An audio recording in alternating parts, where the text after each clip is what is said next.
To better protect yourself against narcissistic manipulation, you need to understand their tactics. So that's like things like, covert malice, invalidating your feelings, and, understanding their gaslighting strategies. And covert malice, that's a narcissistic tactic. It's like having a friend who's always pranking you. But the pranks are just mean, and you're the one that's not laughing. It ends up being that kind of humor that's all bite and no bark, leaving you feeling like you're the punchline of a joke you never found funny. It's like getting a pie in the face every single day and being told it's your favorite dessert. It's not. And that's because narcissists are just masters at invalidating your feelings. They turn every expression of discomfort into an overreaction, according to them. Imagine opening up about how you feel, only to be told that you're making a mountain out of a molehill. It's like crying after you've been tripped and being laughed at for not watching where you're going. Oh, lighten up, a narcissist will say. It's just a joke. As if your feelings and your emotions and your heart and your soul are just a setup for one of their toxic little punchlines. Now, gaslighting strategy is something that's really important to understand, because to a narcissist, it's like a masterclass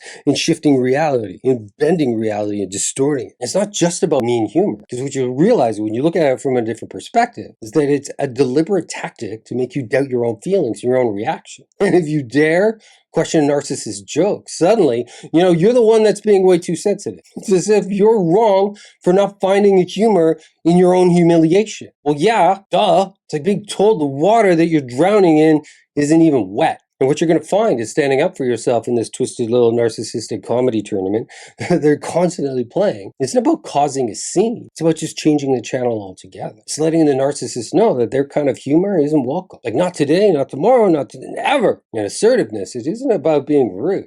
It's about demanding just basic respect that you deserve. It's like finding ways to tell the narcissist that their jokes just aren't funny, that they're hurtful. I just won't stand for them anymore. Because it's important to end these interactions sooner. Because sometimes, the best response to a narcissist is like no response at all. And what you'll find is the narcissist with performance, it just kind of falls flat if there's no audience there to encourage them on. And their power, it just kind of fizzles out like, a firecracker, just a dud. The fuse just kind of burns into it, and then there's nothing. You're basically telling the narcissist, it's just like, you want to keep making these jokes, great, we'll perform to an empty room. It's the ultimate like mic drop, and leaving them on a stage alone only to hear their own echo. It's important to empower ourselves against these, covert jabs from a narcissist. And when we see these attempts for what they actually truly are, it's just desperate jabs for control. And once we kind of notice that these jokes and these jabs that narcissists play actually ends up being our own stepping stones to our own resilience and our own courage. Every one of these attacks that we can, get through, it just makes us stronger and stronger. You turn the narcissist's sarcasm into silence. Just ineffective, and just ignore it. There's a message back that they end up hearing. It's just like, I'm worthy of respect. And I'm not your audience. I'm not your punching bag. So by unraveling these threads of narcissistic covert malice, invalidation, and gaslighting, it's like we end up arming ourselves with the knowledge and strength to just counteract manipulation. This isn't just about avoiding their traps that are laid by the narcissist.